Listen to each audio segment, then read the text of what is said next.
You get $15, Dad. That was my son's final offer, his voice dripping with the satisfaction of a man about to inherit his mother's $160 million fortune.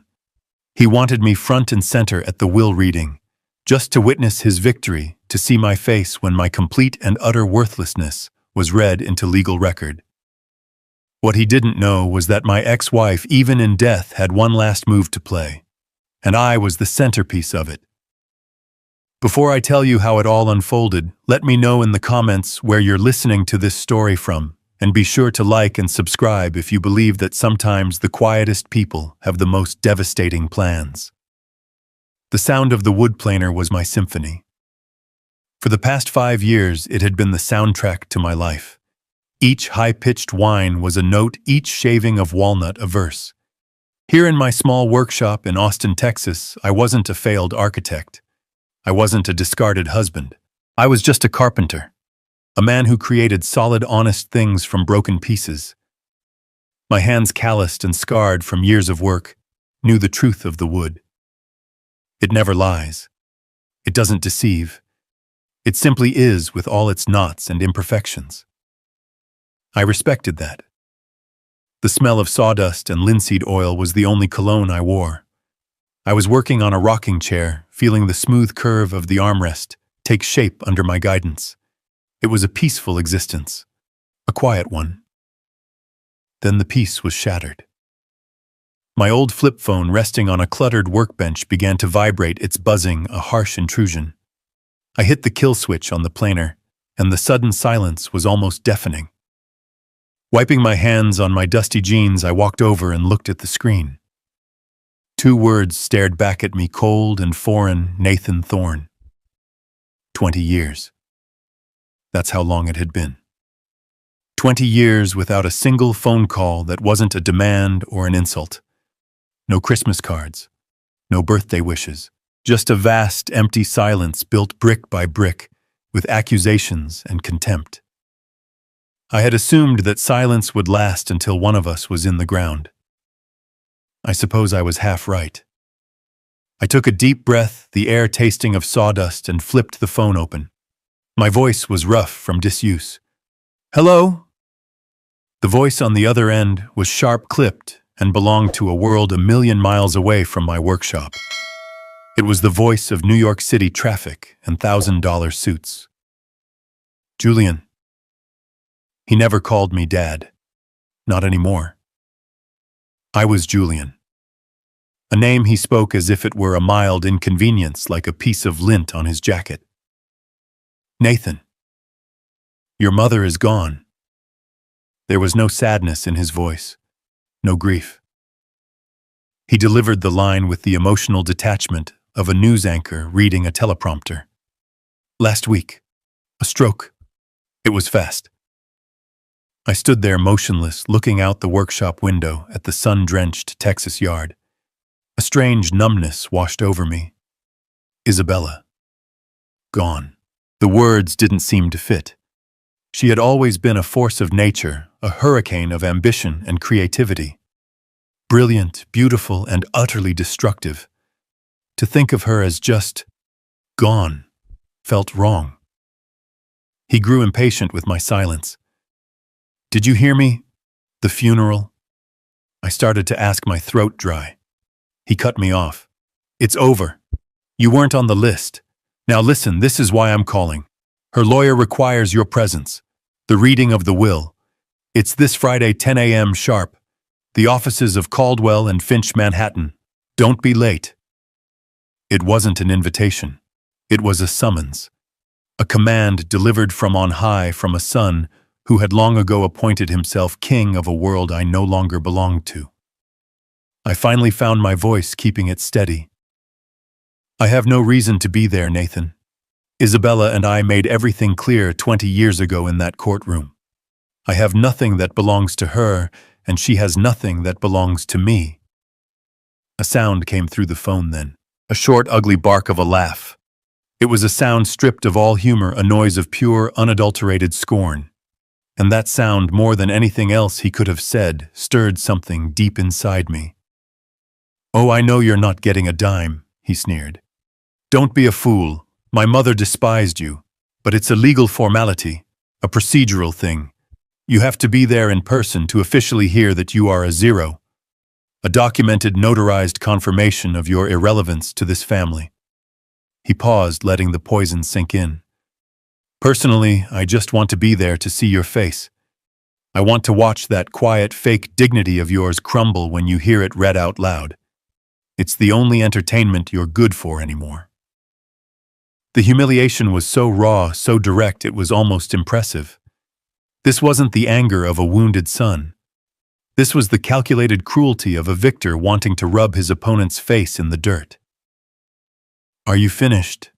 I asked, my voice dangerously quiet. "Almost," he said, his tone dripping with condescending amusement. "Don't worry about the trip back. I'll spot you $15 for the bus ride home. Think of it as a parting gift."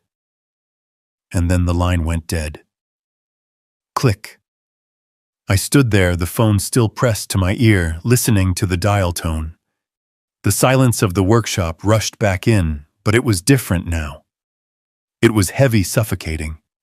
Anger, an old emotion I had buried under years of sawdust and resignation, began to smolder. It wasn't a raging fire. It was a hot coal, buried deep, slowly glowing red. He hadn't invited me to a will reading. He had summoned me to a public execution. My execution.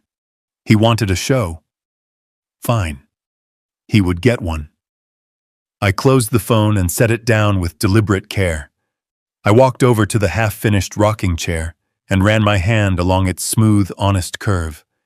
Then I turned and walked out of the workshop into the small house attached to it.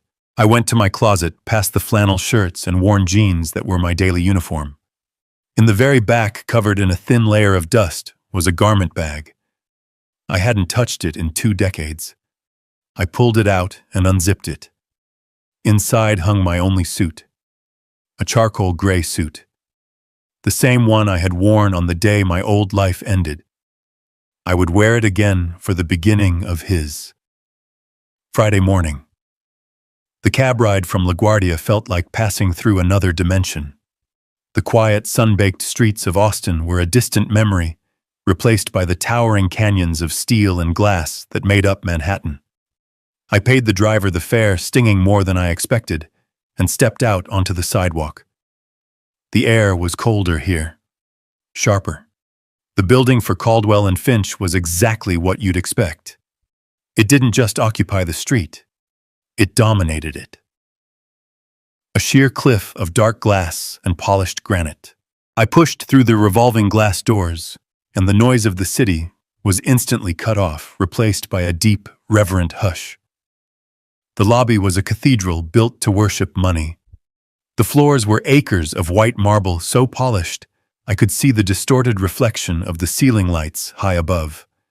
The walls were paneled in dark, glossy mahogany, smelling faintly of lemon oil and old wealth. I had spent my entire life designing buildings, but I had never designed a space like this. This wasn't built for people. It was built to intimidate, to remind every person who entered just how small they were. And I felt small. I was wearing my only suit, the charcoal gray one. The fabric was good wool, so fine you couldn't find it much anymore, but it was 20 years out of style. The cut was too generous, the shoulders too padded. It was clean. I had pressed it myself back in Austin until the crease on the pants was sharp as a knife.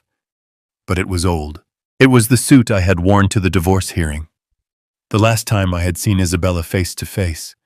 The last time I had seen her look at me with anything other than cold disappointment, fueled by the lies my son had whispered in her ear.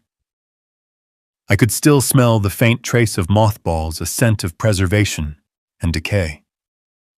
As I walked toward the reception desk, my old leather-soled shoes made a lonely click-clack on the marble. The sound seemed to echo embarrassingly loud in the tomb-like silence. A few young lawyers, men and women in their 30s, wearing suits that cost more than my truck, glanced up from their phones. Their eyes didn't linger. They scanned, categorized, and dismissed me in a single fluid motion. I wasn't a client. I wasn't a threat. I was just old.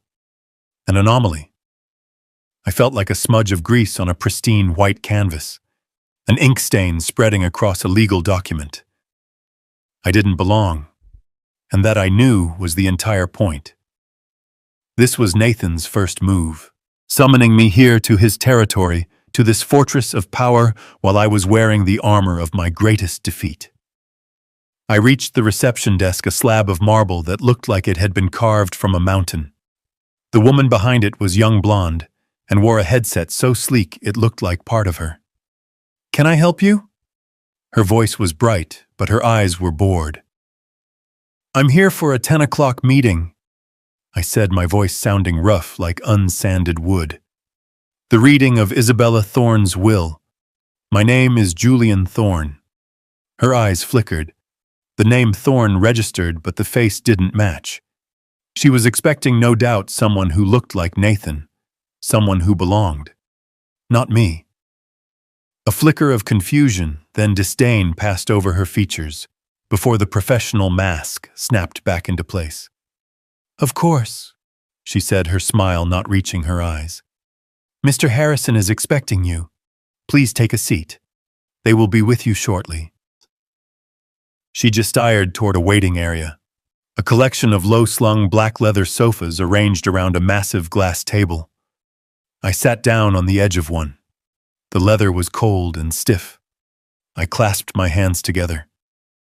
My rough, calloused carpenter's hands resting on the fabric of my old suit. I looked at the abstract, expensive art on the walls. It meant nothing to me. It was just color and shape designed to fill a space. I was a ghost, a relic from a past they had all agreed to bury, and I was sitting here waiting to be told that I was officially, legally worth nothing, just as my son had promised. The anger from that phone call, the hot, simmering coal, burned a little brighter. I was not here to be humiliated.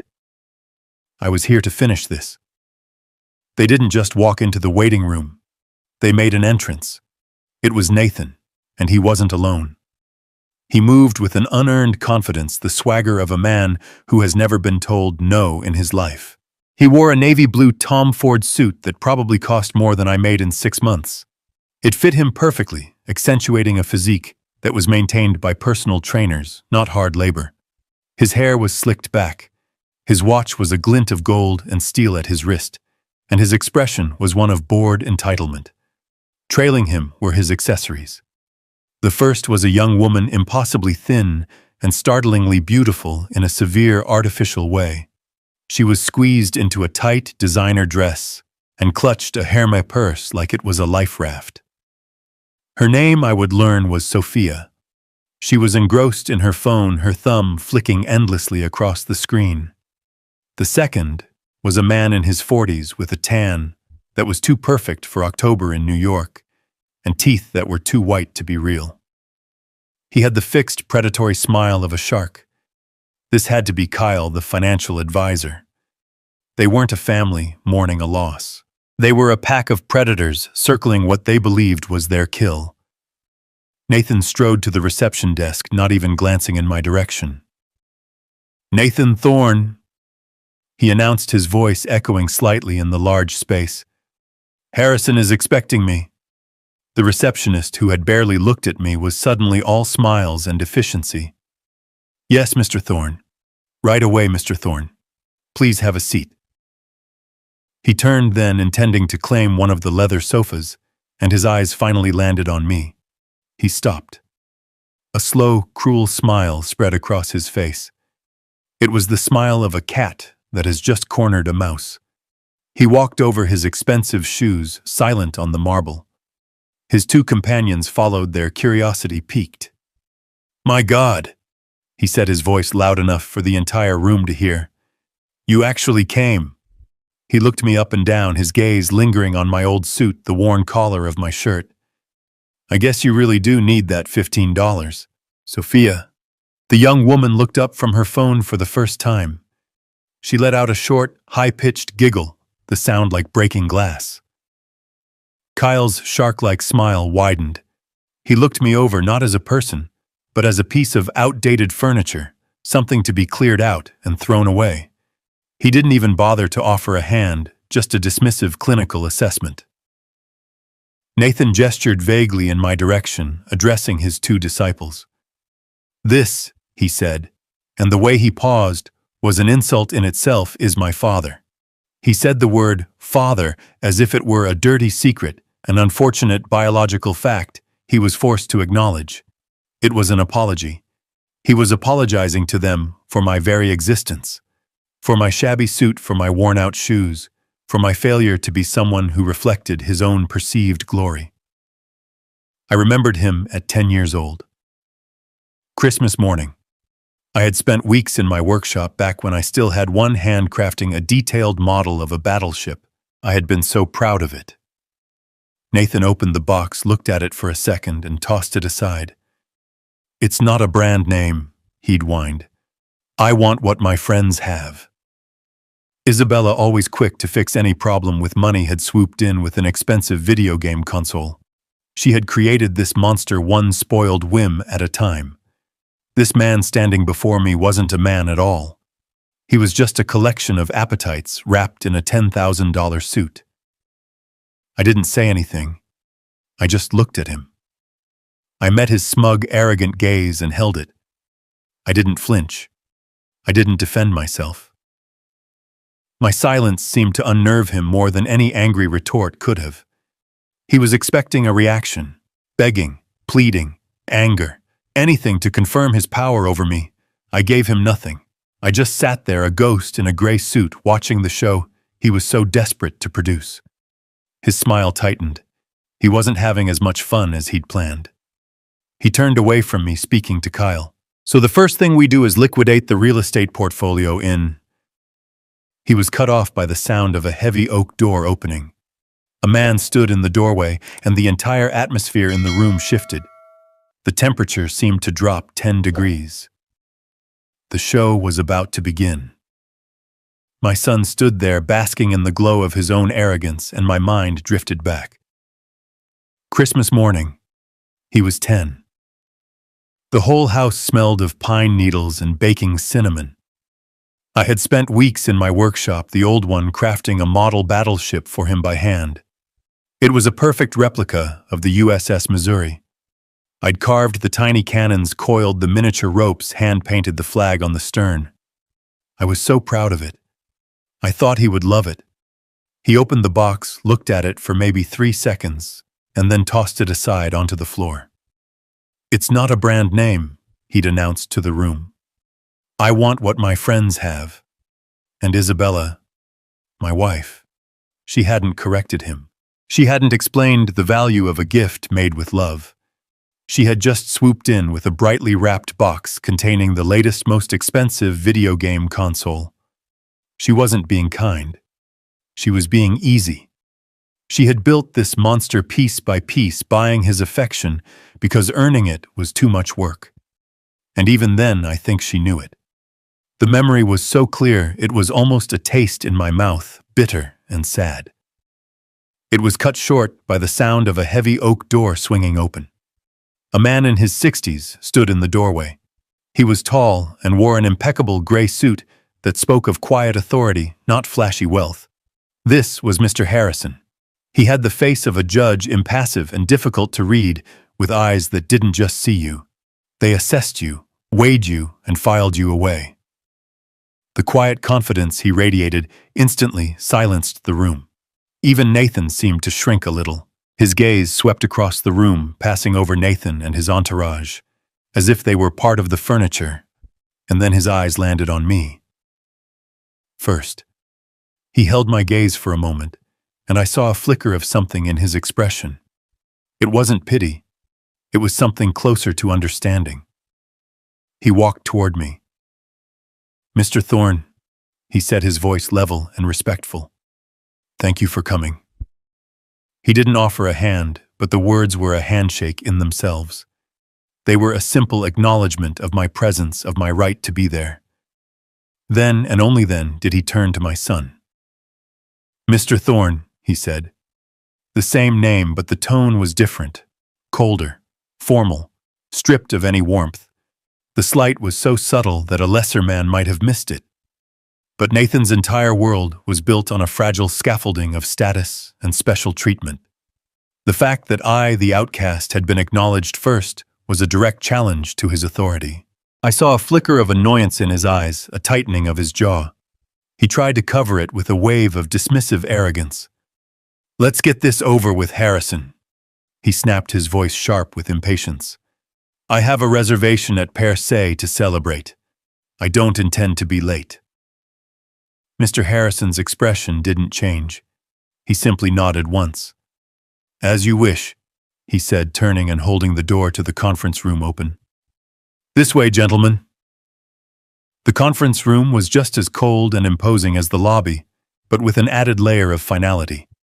A single massive table made of dark polished mahogany filled the center of the room. It was so reflective it looked like a dark pool of water. Floor-to-ceiling windows lined one wall, but they didn't offer a view of the sky, just a close-up sterile look at the gray skyscraper across the street. It was a room designed for executing contracts and crushing opponents. Nathan naturally took the seat at the opposite end of the table from the door, the one that clearly marked him as the new head of the family. He leaned back, spreading his arms wide, staking his claim. Sophia and Kyle sat on either side of him, like a queen and bishop protecting their king. I took a seat near the door, an afterthought. I was just there to fill the chair, a legal requirement. I placed my calloused hands on the table, a stark contrast to the perfect, unblemished wood. Mr. Harrison walked to the head of the table. He didn't sit. He placed a thick, leather-bound document on the surface with a soft, definitive thud. The air in the room seemed to get thinner. He deliberately pulled his chair out, sat down, and then with methodical slowness reached into his breast pocket and produced a pair of simple gold-rimmed reading glasses. He put them on his movements, precise, unhurried. He was in complete control. He opened the binder. The pages were thick, creamy. He cleared his throat. "This," he began, his voice filling the room, "is the last will and testament of Isabella Montoya Thorne, dated August 4th of this year. I, Isabella Montoya Thorne." Even from the grave she was making a statement. She had taken my name in marriage, but she had built her empire with hers. Montoya. A name that was a brand. A name worth, according to my son, $160 million. Harrison's voice was a monotone, a perfect instrument for legal documents. "Being of sound mind and body, I do hereby declare this to be my last will and testament, revoking all former wills and codicils heretofore made by me." Nathan sighed, a gust of impatient air, and glanced at his expensive watch. He was already bored. "First," Harrison continued, "I direct that all my just debts and funeral expenses be paid from my estate." He paused, then turned the first page. "Second, I give and bequeath the sum of $50,000 tax-free to my housekeeper, Maria Gonzalez, in gratitude for her 25 years of loyal service and her unending patience." I saw Nathan roll his eyes. He muttered something to Kyle that I couldn't hear, but the word peanuts was unmistakable. I, however, found myself smiling, just a small internal twitch of the lips. Maria. I remembered her. She had been with Isabella even before the money got truly big. A kind, quiet woman who had always had a cup of hot coffee for me in the kitchen after one of my spectacular arguments with Isabella. She had seen it all. She deserved every penny. It was a flicker of the woman I once knew. Isabella could be generous.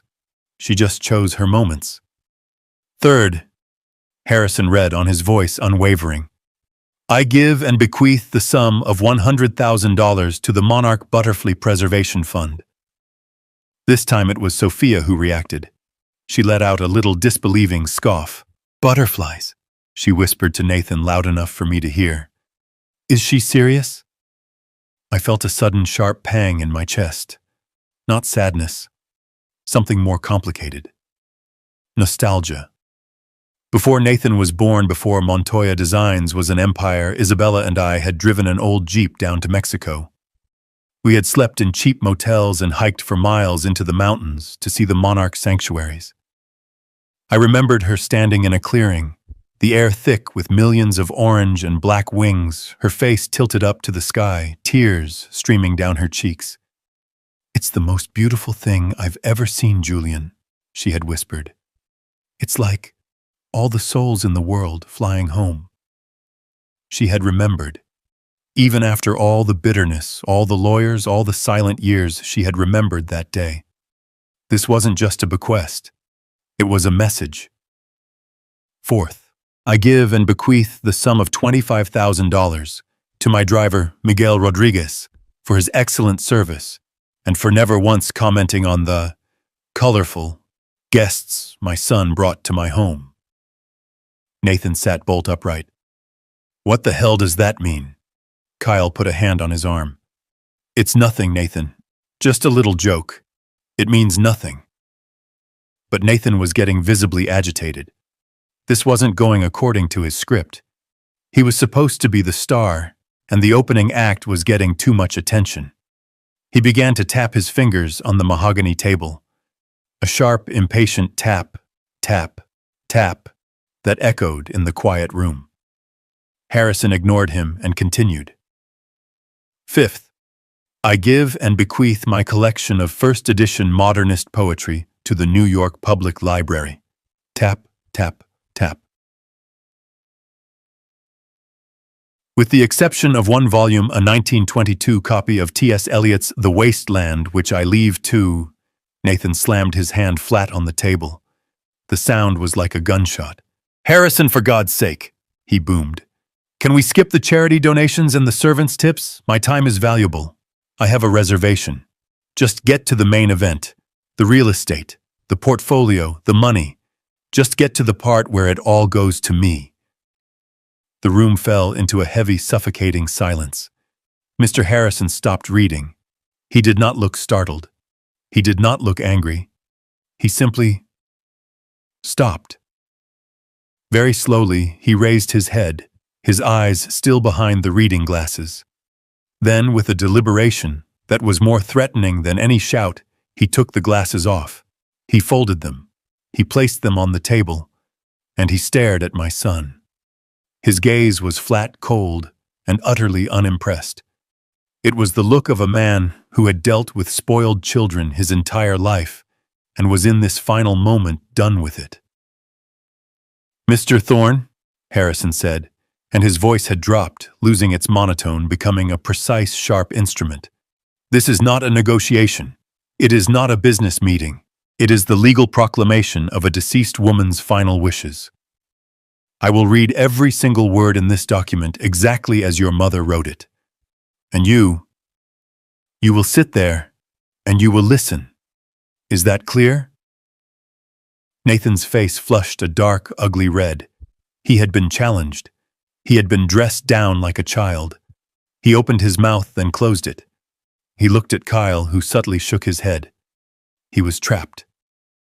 Harrison held his gaze for one beat longer, then satisfied, he put his glasses back on. He picked up the document. He deliberately flattened the page, took a small, composed sip of water from a glass beside him, and cleared his throat. He had made my son wait. He had re-established control.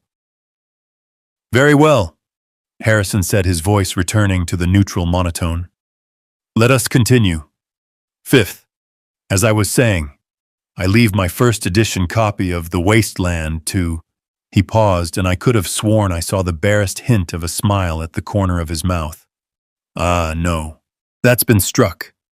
Let's move on. Sixth, regarding the personal associates of my son." Harrison's gaze lingered on Nathan for a moment longer, a silent assertion of dominance.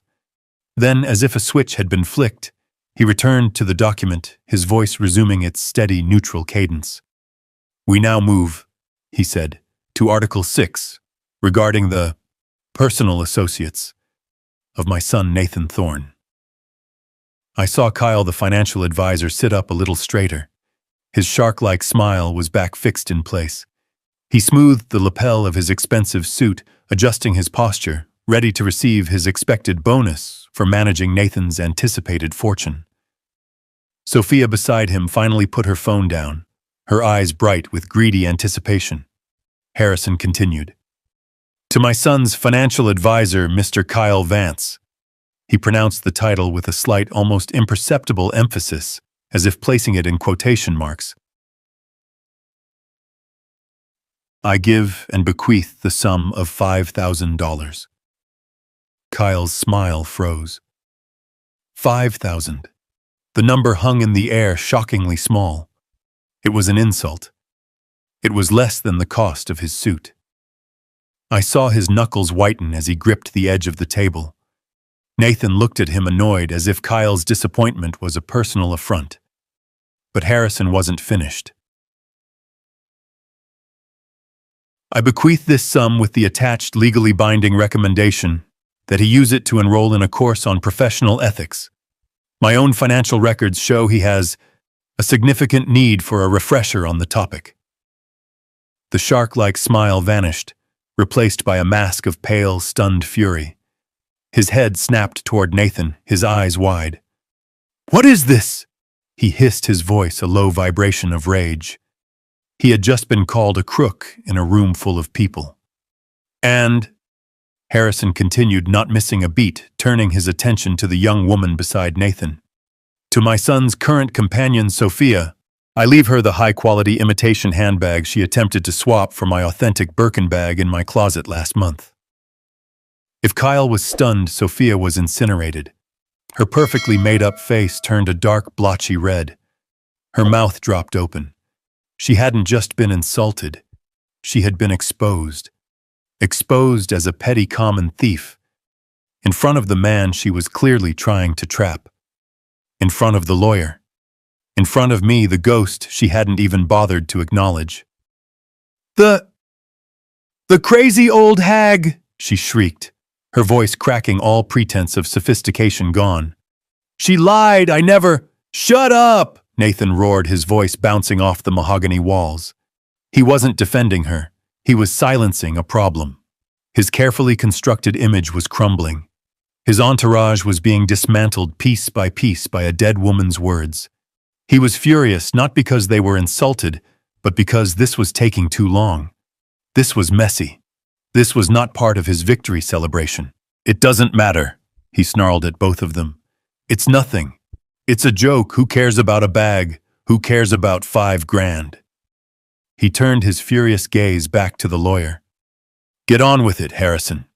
Stop wasting time with this trash and get to my part.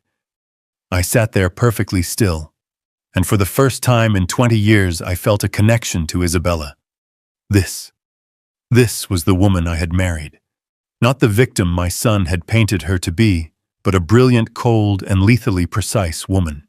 She wasn't just reading a will. She was settling every last score. She was burning down the peripheral parts of Nathan's life, isolating him, leaving him with nothing but his own greed. She was in her own way clearing the table before the main course. Mr. Harrison, completely unbothered by the outburst, simply waited for the shouting to subside. He looked at Nathan, his expression unreadable. As I have already stated, Mr. Thorne, I will read every word. Now, if I may continue. I sat there watching the fallout from Isabella's words. Kyle looked like he'd swallowed poison, and Sophia was trembling with pure, unadulterated rage. And I thought to myself, that was the Isabella I remembered. She never forgot a slight. She never let an insult go unanswered. She kept a perfect, detailed ledger of every wrong ever done to her. And even in death, from inside a leather-bound document, she was still surgically precise. She was still settling her accounts. Harrison let the silence settle for a moment longer, then he turned the page. The room tensed. This was it. After clearing away the trash, this was the main event. Article 7, Harrison said, his voice dropping back into that neutral legal tone. To my son, Nathan Thorne. Nathan leaned forward. His breathing was shallow. His knuckles were white on the table. He had forgotten his humiliated companions. All his focus, all his greed, was now laser-focused on the lawyer. I give and bequeath the penthouse apartment on Park Avenue. A huge sigh of relief escaped Nathan. A genuine, full-body exhale. The color returned to his face. He smirked, shooting a triumphant look first at Kyle, then at me. The penthouse. The crown jewel. It was his. And, Harrison continued, my complete collection of Patek Philippe watches. Nathan's smirk widened into a grin. He laughed a short, sharp bark. Yes, now we're talking. He looked at me, his eyes gleaming. Hear that, old man? The Pateks. All of them. Harrison raised a single finger, stopping Nathan's celebration cold. However, he said, and the word hung in the air like a blade, the watch collection is stored in a secure safe located within the penthouse. The single key to that safe. Harrison paused. He looked down at the document, then looked up, his eyes finding mine across the long expanse of the mahogany table.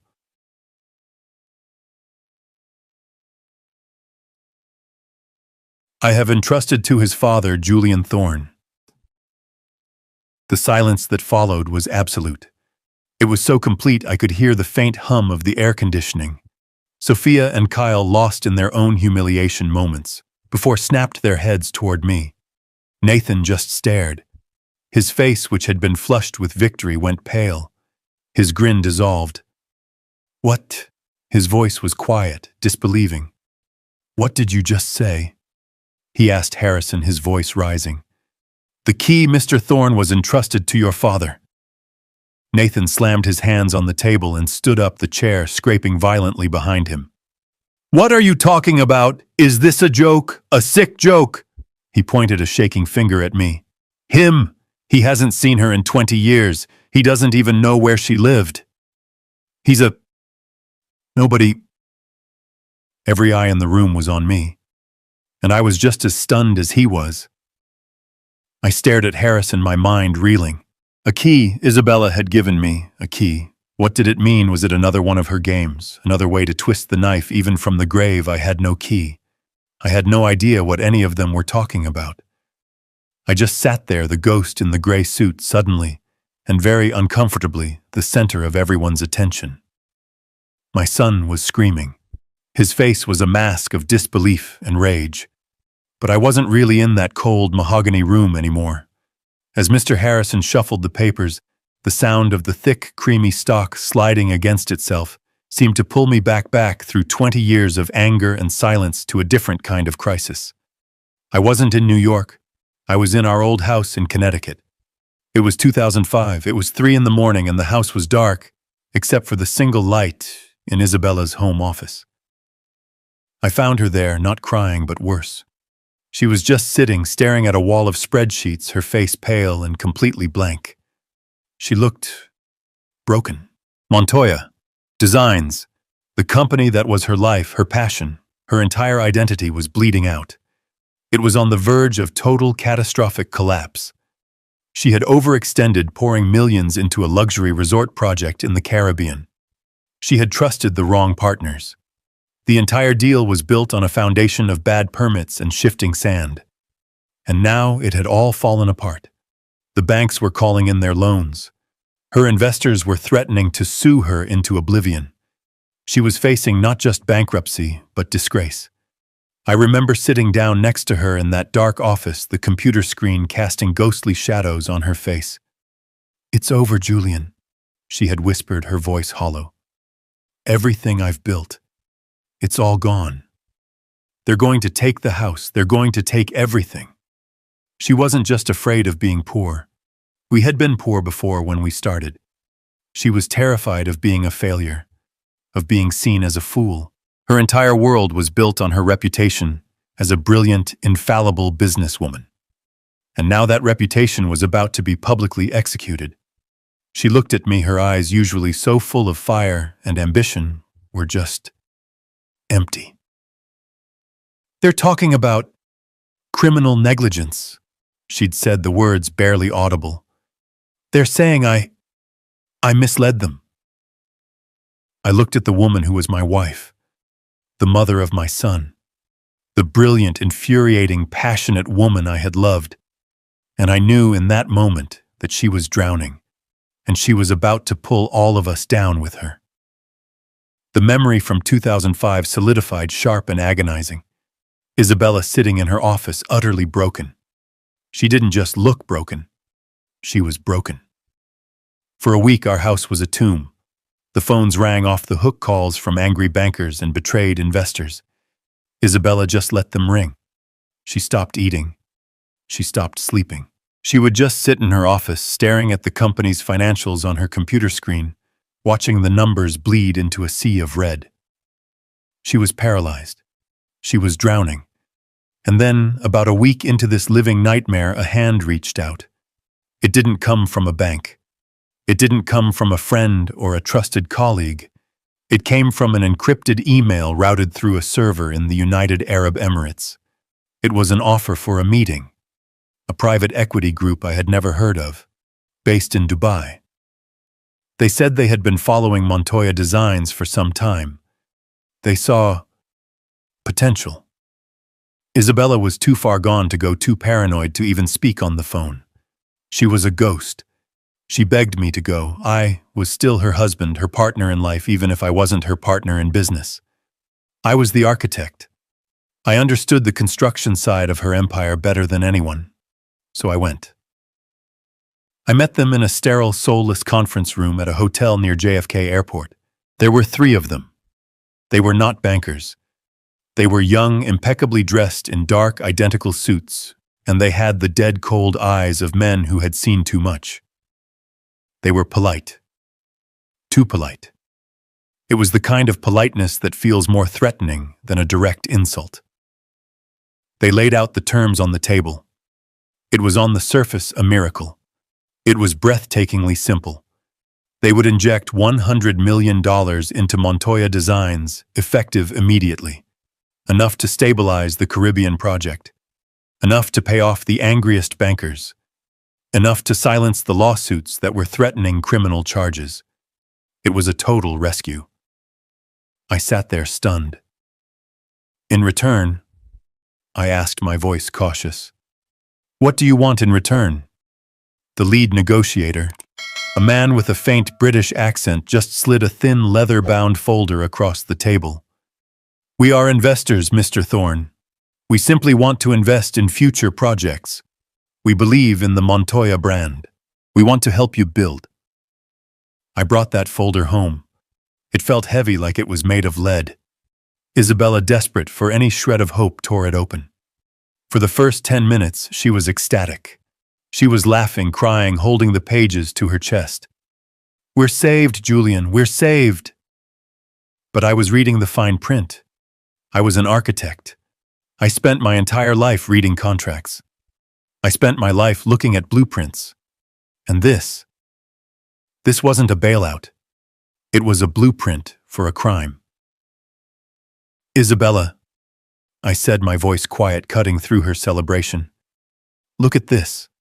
The projected costs." I pointed to the addendum. The appendix.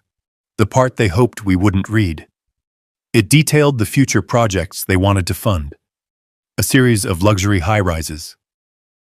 "Look at the numbers," I said. "They're wrong. They're all wrong. The cost projections, they're inflated by at least 40%. She didn't get it at first. She was too blinded by the $100 million lifeline. "So what?" she said, waving her hand. "They're overpaying. That's their problem, not ours." "No," I said, and a cold dread was creeping up my spine. "That's how it works. That's the point. It's not an investment, Isabella. It's a washing machine." The smile on her face flickered. "What are you talking about? They give us $100 million in clean capital now." I explained, my voice flat. "It saves the company. It makes us whole. In return, we build their future projects. But we don't bill them for the real cost. We bill them for the inflated cost. We bill them for $140 million. We pay their shell companies, their suppliers in the Cayman Islands, that extra $40 million. We take their dirty money and we make it clean. We make it look like legitimate construction payments." I tapped the signature page. They're not investing, Isabella. They're laundering. And they want to use your company, your name, as the detergent. The color drained from her face. She finally truly understood. She had spent her entire life, her entire soul, building the Montoya name into a symbol of luxury, quality, and integrity. And these men were going to use it to wash their blood money. "No," she whispered. "I won't do it." "Then we declare bankruptcy," I said, stating the simple, brutal fact. "It's over." "No!" she screamed. The word ripped out of her throat. She jumped up, pacing the office like a caged animal, her hands twisting in her hair. "No, I can't. You don't understand, Julian." She grabbed the front of my shirt, her nails digging into my chest. "If we go bankrupt, they'll investigate. They'll do a forensic audit. They'll find the Caribbean mess. They'll say I was negligent. They'll say I committed fraud." Her eyes were wild with terror. "It's better than this, Isabella," I pleaded. "This is a criminal enterprise. This is the mob or worse." "I don't care," she shrieked. And then she just collapsed. She didn't faint. She just crumpled onto the expensive Persian rug, her strength gone. She wasn't a CEO anymore. She wasn't an empire builder. She was just a terrified woman trapped. "Julian," she wept, her voice muffled by the carpet. "Please, please, I can't go to jail. I can't go to jail." She looked up at me, her face a ruin of mascara and terror. It was a look I had never seen on her, a look of absolute bottomless desperation. "I can't lose the company," she whispered, her voice cracking. "I can't. It's me. It's everything I am. If I lose Montoya Designs, I'm nothing. I'm just nothing."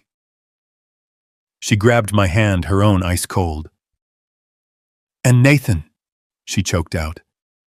"What about Nathan? He's at Yale. He's on top of the world. Do you want him to be the son of a convict? Of a bankrupt failure? He'll be humiliated. He'll hate me. He'll hate us. Please, Julian. There has to be a way. Please." She was hysterical. She was right. She was trapped. If she refused the deal, she would be ruined and jailed for fraud. If she took the deal, she would be ruined and jailed for money laundering. She had built her own prison. I stood there watching her fall apart. This brilliant, driven, impossible woman. The woman who had built an empire from nothing. The woman who was also at times so blinded by her own ambition, she couldn't see the cliff edge until she was already over it. I looked at the contracts on the desk. I looked at the blueprints for the fake condos. I was an architect. I knew this world. I knew how these deals were structured. I knew how to hide costs. I knew how to create shell corporations for supplies and labor. I knew how to build the legal firewalls, how to compartmentalize a project so the dirt wouldn't spread. I could see a path. A single, terrible, dangerous path. A way to do what they wanted. But to keep her name, her signature, her public face, clean. She begged again. "Julian, please, what are we going to do?" I looked at her, the woman I had loved, the mother of my son, and I made the choice. The one. The choice that would define the rest of my life. The choice that would save her company and in doing so would destroy me. I reached down and pulled her to her feet. I held her by the shoulders. "Stop," I said. My voice was calm. It was the preternatural calm of a man who has just accepted his fate. "Stop crying. Go to your room. Go to bed." She looked at me, her eyes wide and confused. "What? You are going to have no part in this," I said, my voice firm. "You will not sign these papers. You will not take these meetings. You will not be on these emails. You will focus on designing. You will focus on saving the public face of the company. You will do what you do best." A tiny, desperate flicker of hope sparked in her tear-filled eyes. "But the deal. The money, the contracts." I turned from her and walked to the desk. I picked up the heavy leather-bound folder. I looked at the signature page, the one meant for her, the president and CEO of Montoya Designs. "Let me handle this," I said. I became a ghost, while Isabella went back to being the face of Montoya Designs, attending galas and approving fabric swatches. I moved into the shadows. I became the intermediary. I was the one who flew to Zurich, to Dubai, to Grand Cayman. I was the one who sat in sterile hotel rooms negotiating payment schedules with men who had no last names. Back in New York, I used my architect's license, my name, my reputation, to create a series of shell corporations. Thorn Construction, Thorn Project Management, Thorn Architectural Supply. I built a labyrinth of legal entities, a complex firewall designed for one purpose: to stop the dirt from ever reaching Isabella. The $100 million bailout came through. Montoya Designs was saved. The bankers were paid. The lawsuits vanished. Isabella was celebrated in the financial pages as a genius who had weathered the storm. And then the second part of the deal began. The laundering. I was the one who signed the inflated construction contracts. I was the one who approved the wire transfers to anonymous accounts. I was the one who personally oversaw the creation of fraudulent invoices, certifying that millions of dollars of Italian marble or German steel had been delivered to sites when in fact nothing had arrived but a bank receipt. I was good at it, terrifyingly good.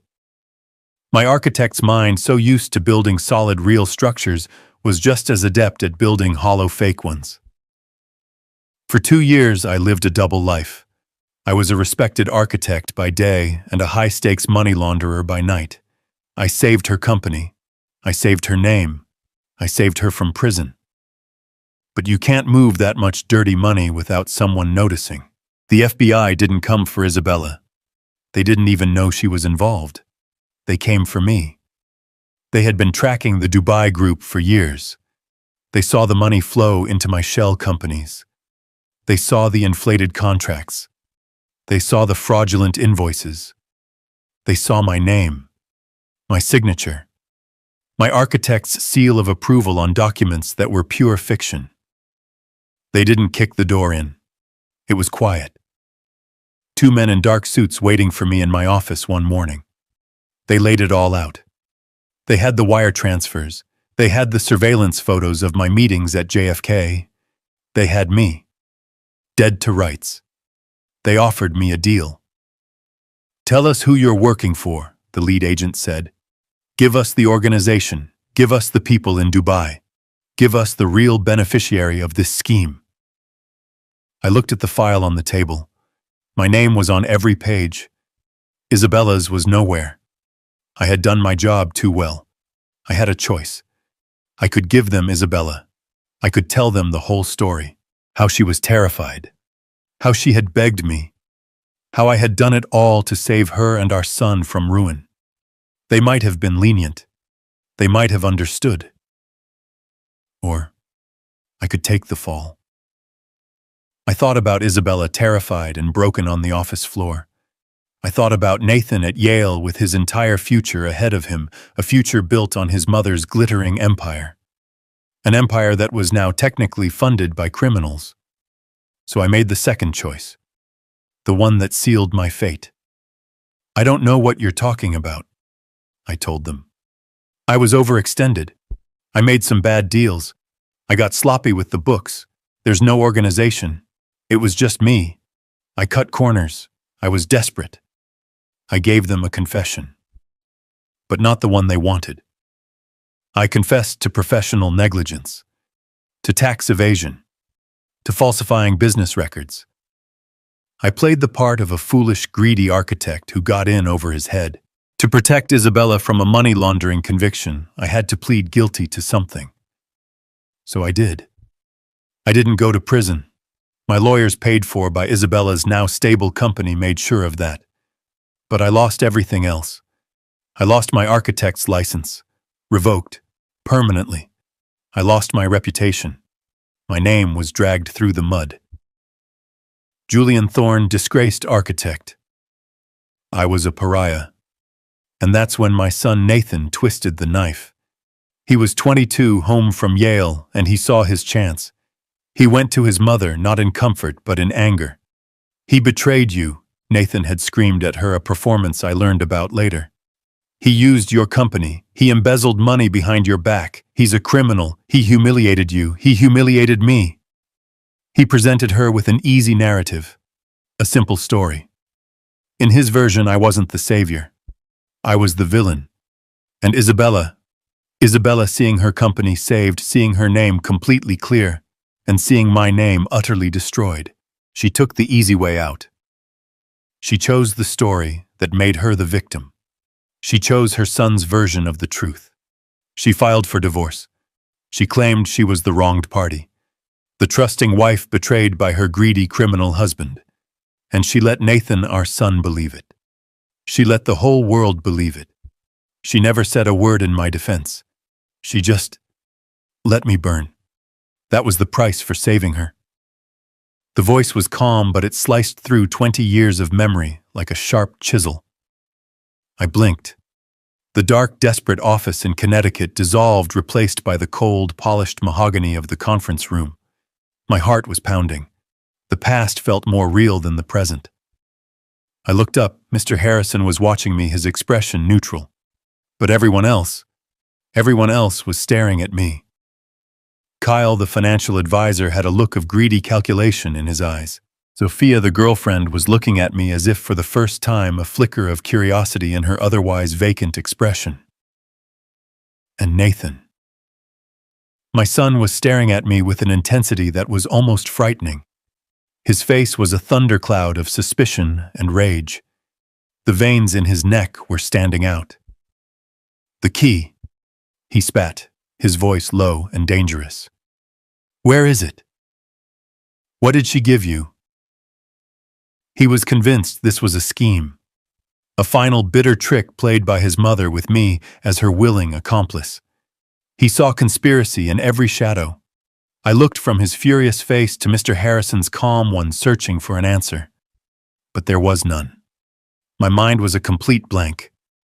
The last 2 decades had been a quiet life of wood shavings and solitude. A key to a safe full of watches. It was absurd. It was a detail from a life that was no longer mine. It felt like a line from someone else's script. I looked back at my son. His entire $160 million inheritance in his mind was now being held up by me, the ghost he had summoned here for his own amusement. I shook my head, not in defiance, but in genuine bewilderment. "I don't know what you're talking about," I said. And it was the absolute truth. My "I don't know" hung in the air, a simple, unadorned fact. Nathan stared at me, his face a canvas of pure disbelief, which quickly curdled into contemptuous rage. He was processing this new variable, this impossible complication. He was a bull that had been momentarily stunned by a cattle prod. But it only lasted a second. He let out a harsh, guttural laugh. It was a forced sound, a performance meant to signal that he was still in control, that this was all just a minor, absurd annoyance. "It doesn't matter," he snapped, waving his hand dismissively, as if swatting away a fly. "A key. You think I care about a key? You think I'm going to go on some treasure hunt with him?" He laughed again, louder this time. "I'll have a locksmith drill open that safe before lunch. It's irrelevant. A meaningless, sentimental game by a dying woman." He sat back down, but he wasn't relaxed. He was coiled like a spring wound too tight. He pointed a trembling, manicured finger at Mr. Harrison. "Enough of these games." He punctuated each word. "Enough of the servants, enough of the butterflies, and enough of the keys. Get to the point, Harrison. The main event, the assets, the 160 million. Read the part where it all comes to me. Read it, now." Mr. Harrison regarded my son over the top of his reading glasses. He showed no fear. He showed no annoyance. He simply let Nathan's command hang in the air, letting its own arrogance suffocate it in the heavy silence. Then, with that same infuriating, methodical calm, he adjusted his glasses, took a small, deliberate sip of water from a crystal glass, and turned the page. The sound of the thick, creamy paper turning was like a crack of thunder in the tense room. It was the sound of a judge turning to the final page of a verdict. He was savoring this. He was following Isabella's script to the absolute letter. "Of course," Mr. Harrison said, his voice returning to that flat, neutral tone. "We will now proceed to Article 8, the disposition of the primary estate, the residue of all property real and personal wherever situated." This was it. The air in the room was so thick I felt I could barely breathe. Nathan was leaning so far forward he was almost out of his chair, his whole body a single taut muscle of greed. Even Kyle and Sophia, despite their public humiliation, were watching with rapt, desperate attention. This was the moment that would make their own small humiliations worthwhile. Harrison read from the page. "Regarding all remaining liquid assets, stocks, bonds, properties, and controlling interest in Montoya Designs, LLC." He stopped. He deliberately paused, looking down at the page as if rereading a complex, unexpected clause. He was drawing out the moment.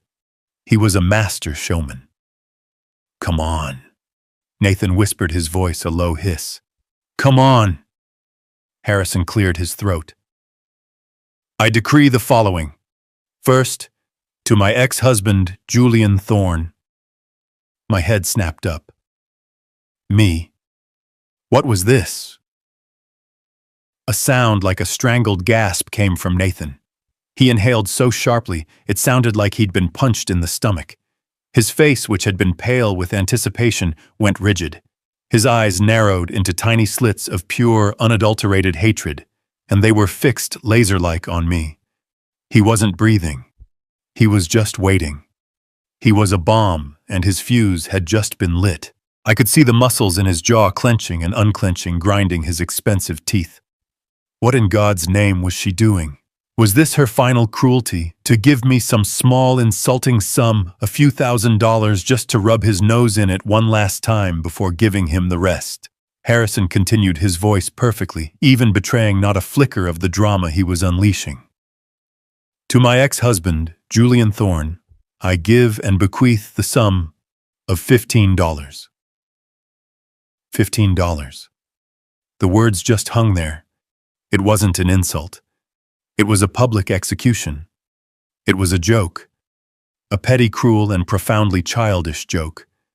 But Harrison wasn't finished. He read the final part of the clause, the part that twisted the knife and locked it in place. $15 U.S. currency to be paid in cash. This is to cover the cost of the bus ride back to wherever it is he came from, a trip my son Nathan will surely be kind enough to suggest for him. It started as a snort, a choked, disbelieving sound. Then the dam of his self-control didn't just break, it evaporated. A laugh, a huge, roaring, braying laugh erupted from Nathan's chest. It was not a sound of humor.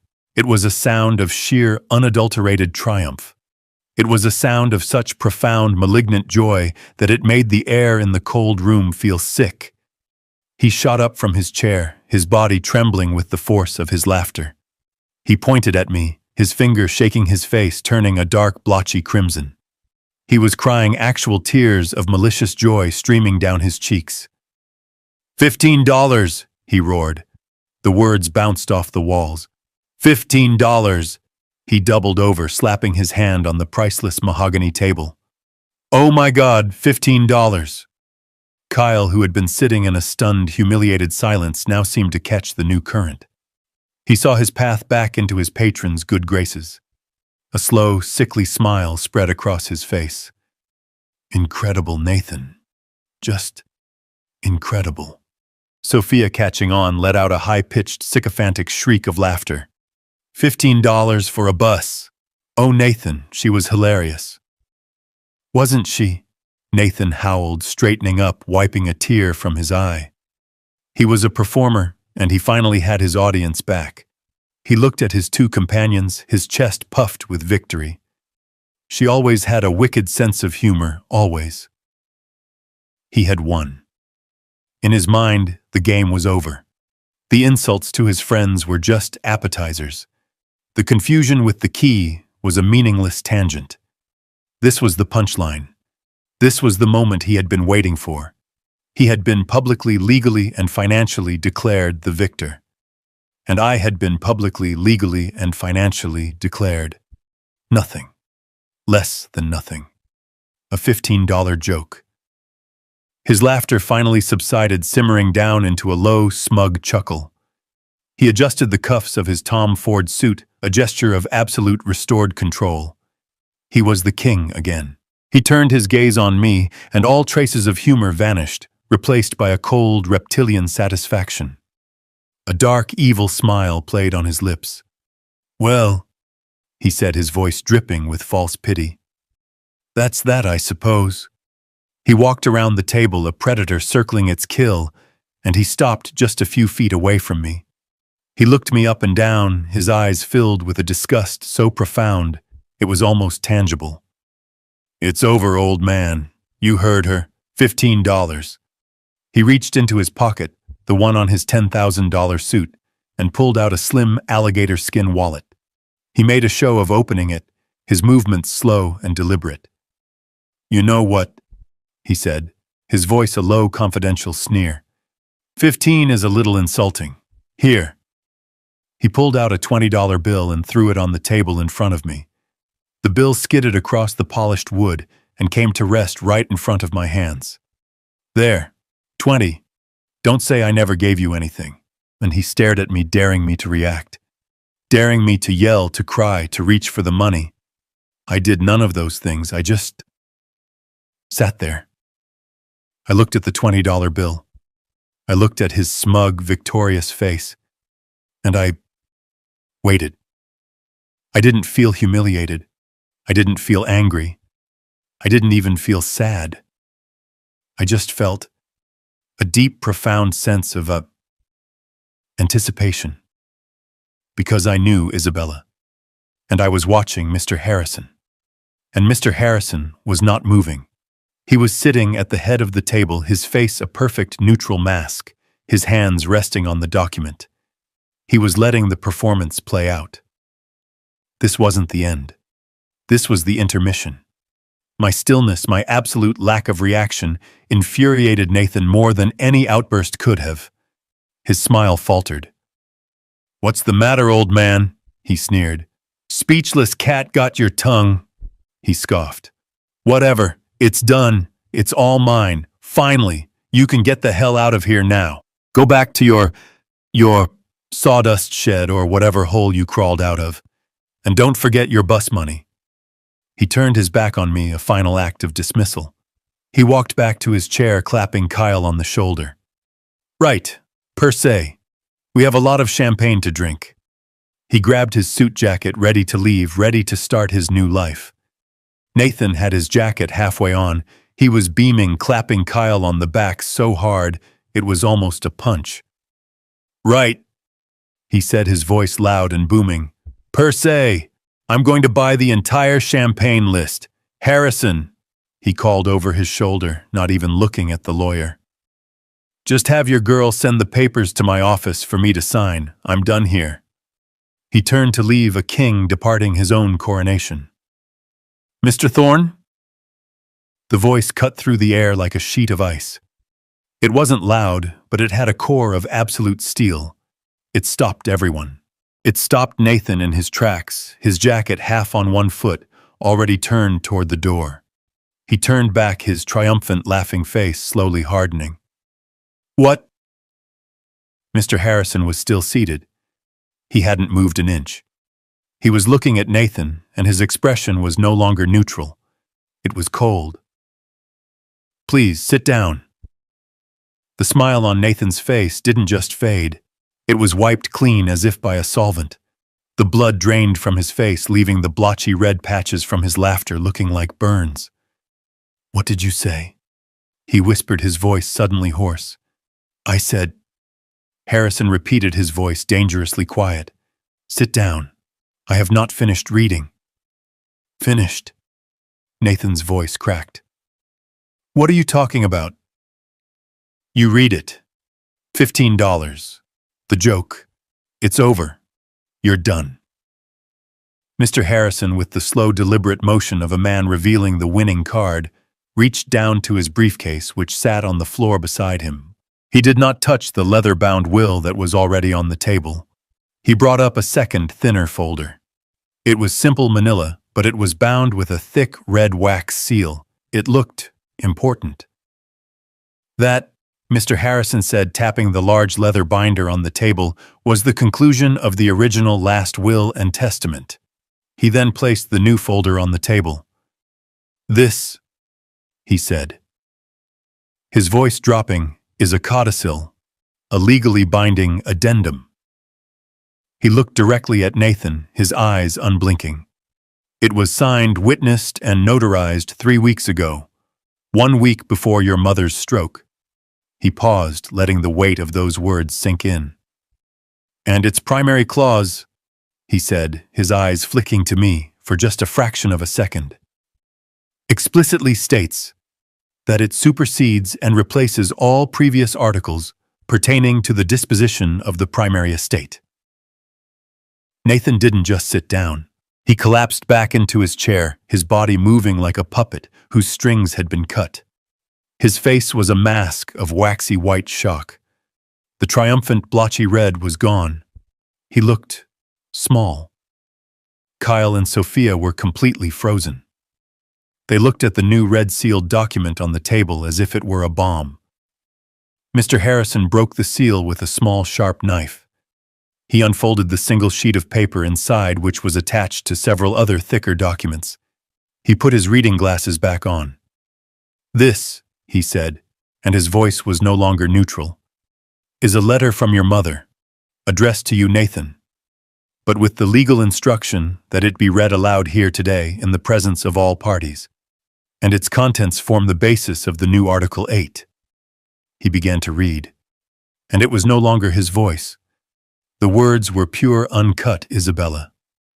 To my son, Nathan. Harrison paused, then continued. I am writing this because I am finally done with being a coward. For 20 years I have let you believe a lie that I created, a lie that I nurtured, a lie that I allowed to destroy a good man, your father. What? Nathan whispered. It was a dry, rasping sound. The story you grew up with, Harrison read, the story of your criminal, scheming father who betrayed me and embezzled from the company, is a complete fabrication, the opposite of the truth. No! Nathan's voice was a sudden, strangled shriek. He lunged halfway across the table, his eyes wild. She was sick!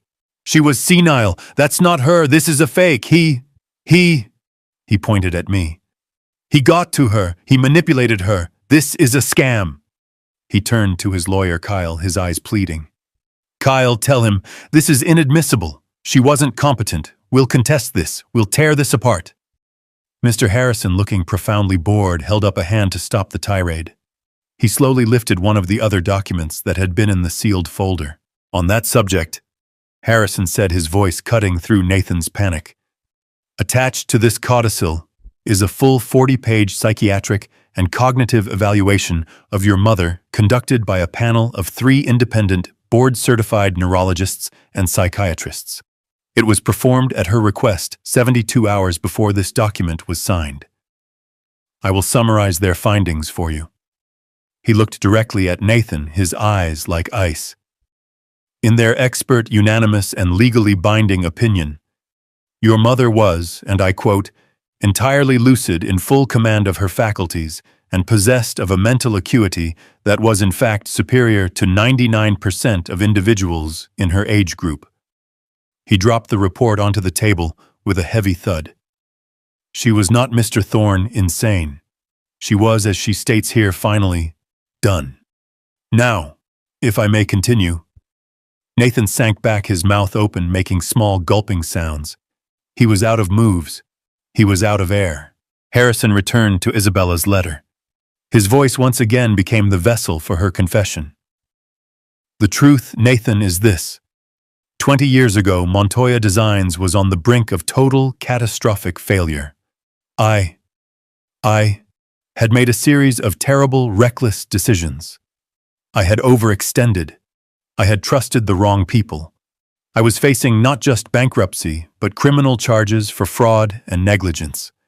I was going to lose everything. The house, the company, my name. I was going to prison. I closed my eyes. I was back there.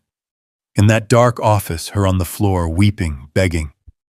I felt the old cold weight of that night settle on me. We were given one way out, Harrison read on. A deal with a group of unsavory investors. A deal that would save the company, but would require us to launder their money through its operations. I was trapped. If I said no, I went to prison for fraud. If I said yes, I would eventually go to prison for money laundering. I was a coward. I collapsed. I was ready to let the entire world burn. And then, your father stepped in. I heard a small choked sound from my left. It was Nathan.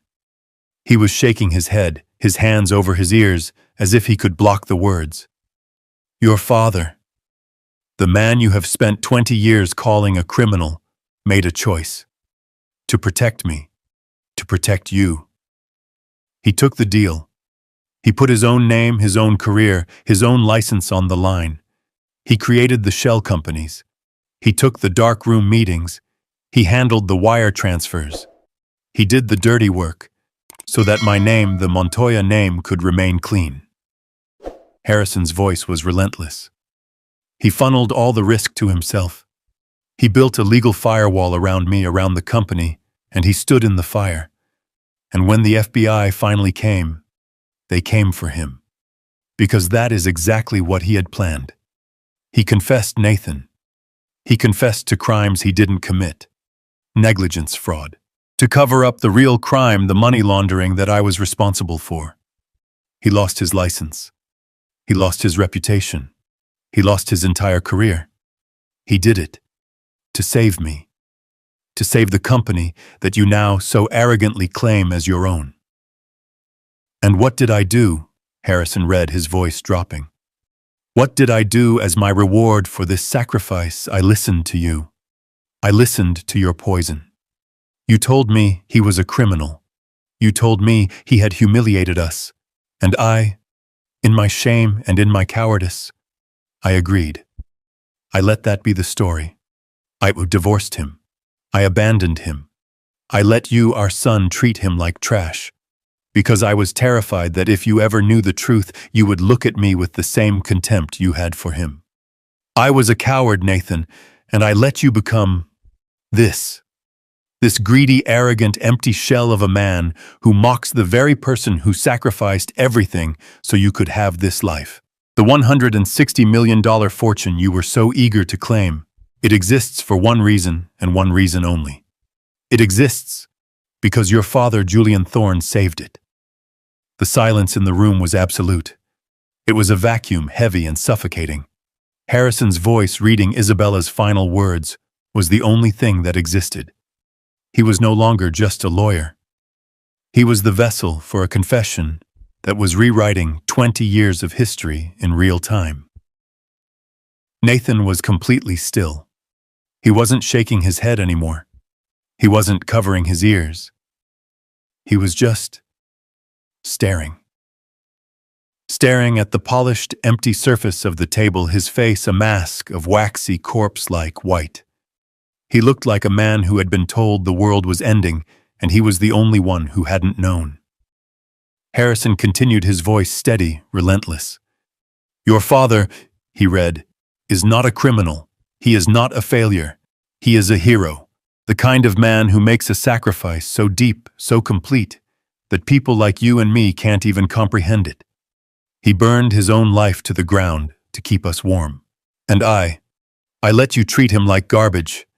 I encouraged you to treat him like garbage. I used your contempt for him as a shield to hide my own shame. Every time you mocked him, every time you called him a washed-up old man, it was one more stone on the wall I built to protect myself from the truth. The truth that I was the weak one, that I was the failure, that I was the one who had betrayed this family. My hands were shaking. I clasped them together on the table, my knuckles white. I could feel the hot sting of tears behind my eyes, a feeling I hadn't experienced in decades. It wasn't sadness. It was validation. A terrible, painful, 20 years too late validation. Harrison's voice pushed on each word, a hammer blow dismantling the entire foundation of my son's life. This $160 million fortune, he read. This empire you've been waiting to inherit, like a spoiled prince, it does not exist because of you. It does not even exist because of me. It exists in its entirety because of Julian Thorne. You, Nathan, Isabella's words were now a direct, brutal assault. Have never worked a real day in your life. You have never built anything. You have never sacrificed anything. You are just a parasite, a creature of appetite. You have done nothing but spend money that you didn't earn, all while sitting in judgment of the one man who actually earned it for you. You are a consumer living off the scraps of his honor. The words landed. I saw them land. Nathan made a sound. It was a small, broken animal noise, a sound from deep in his chest. No, he whispered to the table. No, she didn't. She's loved me. No. He wasn't defiant anymore. He wasn't angry. He was just hollow. The entire narrative of his life, his brilliant, infallible mother, his criminal, worthless father, his own status as the rightful heir had been utterly, completely, and irrevocably incinerated in the space of 5 minutes. He slowly, mechanically slumped down in his chair. He didn't just sit back. He crumpled. His $10,000 suit, his armor of arrogance, suddenly looked 2 sizes too big for him. He looked like a child. A lost, broken, and terrified child. No, he whispered again, his voice cracking. It's a lie. She wouldn't. Harrison looked up from the page, his eyes cold. She did, Mr. Thorne, and she had it all notarized. He turned the page. And now, the conclusion. The room was no longer just a conference room. It was a courtroom. It was a confessional. It was a tomb. And now it was a stage for the final act. Nathan was a hollow shell slumped in his expensive suit. He was staring at the table, but I knew he wasn't seeing the polished wood. He was seeing the entire 20-year-long lie of his life, now exposed in the harsh fluorescent light. Kyle and Sophia were frozen, their own petty ambitions rendered completely irrelevant. They were just collateral damage in a war they never even knew was being fought. Mr. Harrison's voice, which had carried the weight of Isabella's confession, now shifted. It became harder, more formal. This was the judgment. This was the final legal and binding word. He turned the last page of the codicil. Your mother's letter, he said, looking directly at Nathan, serves as the legal and moral preamble to this, the final binding article of her last will and testament. It supersedes all that came before it. This is Article 8, the final disposition. He cleared his throat. He began to read. Therefore, he read Isabella's final words. Having stated the unvarnished truth, and in an effort to correct insofar as money is able a betrayal that can never be undone. He paused. His eyes scanned the room, making sure he had the absolute, undivided attention of every soul present. He did. The silence was so complete I could hear the tiny mechanical whir of the clock on the wall. I hereby decree, as my final wish and binding testament, he continued, his voice steady, all of my property, real and personal, wherever situated, all of my stocks, bonds, and liquid assets, my art collection, my private holdings, and most importantly, my entire unencumbered 100% controlling interest in Montoya Designs, LLC, and all its subsidiaries, an estate with a current estimated value of $160 million. He read the list of assets like a judge reading a death sentence. It wasn't a prize. It was a weight, an empire, an impossible burden. Nathan didn't move. He didn't breathe. He was a statue of a man, his skin the color of ash. All of this, Harrison read, I give, devise, and bequeath. He stopped. He stopped and he looked up. He didn't look at Nathan. He didn't look at Kyle or Sophia. His eyes, clear and steady behind his glasses, moved across the long, polished table. And they found me. He held my gaze. In that 1 second of silence, my entire life seemed to hang in the balance. My workshop, my sawdust, my quiet, solitary peace. I wasn't thinking about money. I wasn't thinking about victory. I was thinking, what has she done? What final, terrible, complicated game was this? I was still reeling from the confession, from the validation that had been stolen from me for 2 decades. The money, the empire, was a complication I couldn't even process. It was a different language. Mr. Harrison looked back down at the page. I give, devise, and bequeath to my ex-husband, Julian Thorne. The words didn't land. They just hung in the air. Julian Thorne. Me. The man in the 20-year-old suit. The man who had been summoned here for a public execution. I heard a sound. A small, wet, gasping sound. It was Nathan. But I couldn't look at him. I couldn't move. It felt as if the roof of the building had been removed, and the entire crushing weight of the New York City sky was pressing down on my shoulders. $160 million. Montoya Designs. It wasn't a gift. It was a life sentence. It was a chain. It was her way of pulling me back from my quiet obscurity, back into the world of glass and steel and contracts and lies that I had run from. I could feel my heart pounding a slow, heavy drumbeat in my chest. Thump, thump, thump. Mr. Harrison, bless him, didn't let the moment hang. He didn't let anyone react. He knew that the next words were the most important. He knew the money was just a tool. The reason was the payload. He continued reading, his voice firm, projecting into the stunned, dead silence of the room. I leave this, he read, not as a gift, but as a payment, as a long overdue and wholly inadequate compensation for the career I allowed to be destroyed, for the honor I allowed to be stolen, and for the family I, in my cowardice, allowed to be broken. And that was when it hit me. It wasn't about the money. It was never about the money. It was about the reason. It was her final written, legally binding confession. It was her apology. It was her from beyond the grave handing me back my name, handing me back my honor. She wasn't just giving me her company. She was telling the world that it should have been mine all along, that I was the one who had saved it.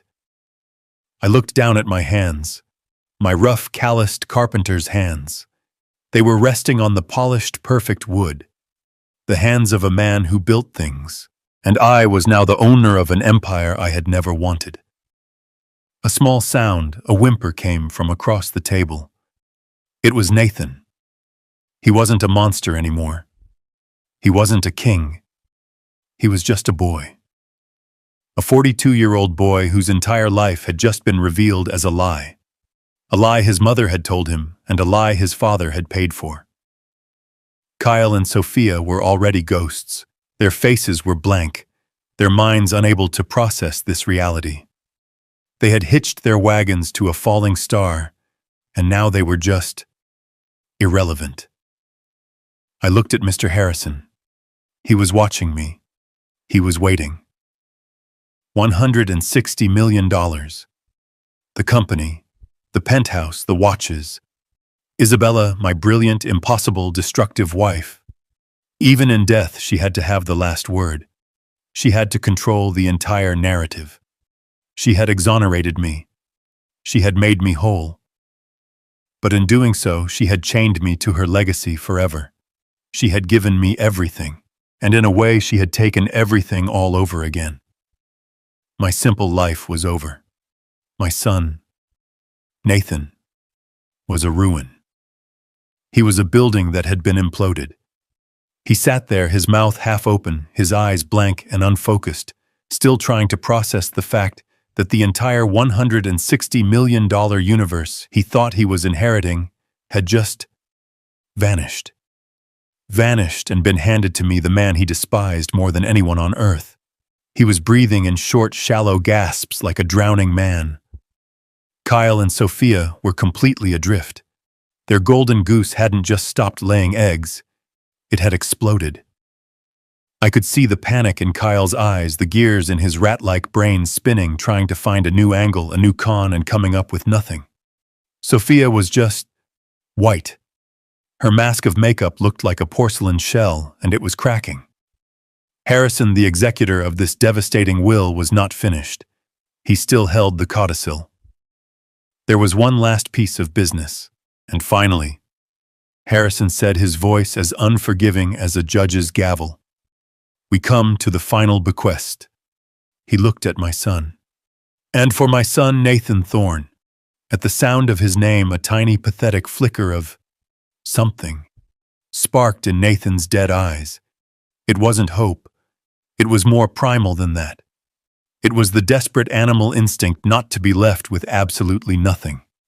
He slowly, painfully raised his head, his eyes red-rimmed and hollow, fixed on Harrison. He was waiting for what? $1 million, a trust fund, an allowance, some small scrap from the table he thought had been set for him. Mr. Harrison looked at him. There was no pity in his gaze. There was no emotion at all. It was just the final cold execution of his duty. "For my son Nathan," he read, "who has already received a lifetime's worth of fortune, both in the money he spent so freely and in the sacrifices he never acknowledged. I leave him only one thing." Harrison paused. He looked down at this paper, then back at Nathan. "I leave him precisely what he so thoughtfully and publicly offered to his father." I felt my breath catch. No. Nathan's confused, broken gaze shifted to me, then back to Harrison. He didn't understand. He couldn't make the connection. His mind was too shattered. I don't," he stammered. "What?" Mr. Harrison did not reply. Instead, with a slow, deliberate motion, he reached to the side of his desk. He opened a single drawer.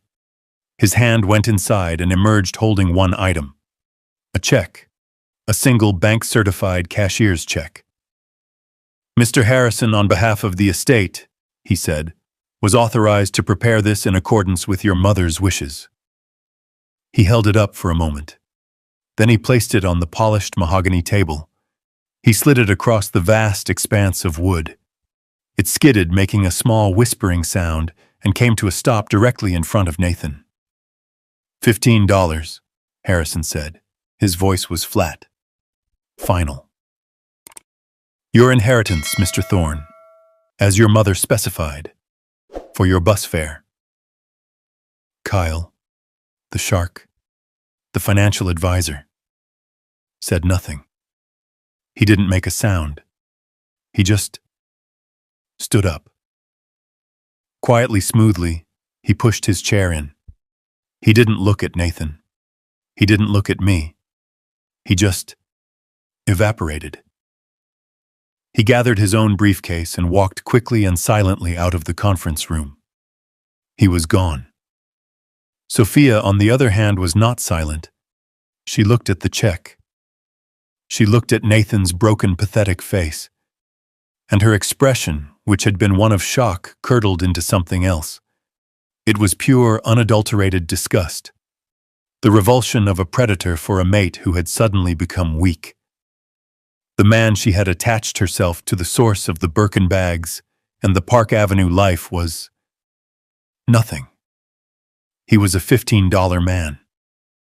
"You," she hissed, her voice low and full of venom. "You're pathetic." She stood up, grabbed her own expensive purse, the real one, and without a single look back, she too walked out of the room. The click-clack of her high heels on the marble floor outside was the only sound. And then there were three. The check. The $15 check. It sat on the polished wood, a final brutal monument to my son's arrogance. Nathan stared at it. His breathing, which had been shallow and gasping, just stopped. For a full 5 seconds, he was completely motionless. He was a statue of ruin. I could see the tiny muscles in his cheek twitching, the only sign of life. And then he exploded.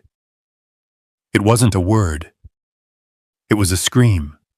A primal guttural roar of such pure, undiluted rage that it felt like a physical blow.